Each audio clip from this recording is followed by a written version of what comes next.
السلام عليكم اخواني المجتهدين. اليوم غنستضيفكم في واحد العمل اللي هو ديال الريسيكلاج، ولا ما كنرميو هاد لي بواط ديال الحليب. اليوم غادي ننصحكم نصيحه، ممكن تكون هديه، ممكن تكون لوليداتكم، شيء ما كياخذش مجهود كبير، مساله ذوق. كنتمنى اننا نكونوا مفيدين في هاد القنوات، نزعموا الناس يخرجوا من داك الاطار الفاسد، الاطار المضل اللي هو حنا كاليوتيوبرز اللي كيخدموا في المحتوى المحترم والمحتوى اللي فيه مجهود وعمل يعلم غير الله انه كياخذ منا وقت وجهود وبعض المرات مصاريف، لان هذا الشيء راه كناخذوا ليه المتطلبات ديالو. اذا باش ما نكثرش عليكم الكلام، تنقول اللي عنده الذوق والروح ديال العمل، وهذا وقت العمل.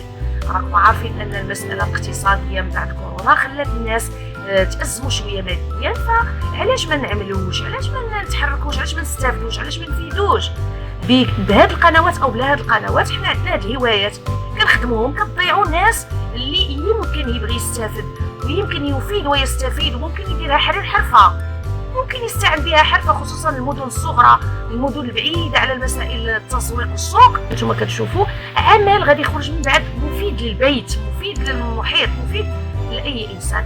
هذا غير مقدمه، نتمنى اني ما نكونش ممله، فارجوكم بارطاجيو وديروا اعجاب. حنا لحد الان قناه ما كندخلوا منها، ما كنستافدوا منها، ولكن بغينا على الاقل يوصل الفائده عامه، لان الدال عن الخير كفاعله. اصلا لا شيء مطلوب غتجيبوه من الخارج ولا غتشريه من سوق غالي، ولا من انتم كتشوفوا شيء عندكم في البيت، شيء عندكم في البيت ممكن تستافدوا منه.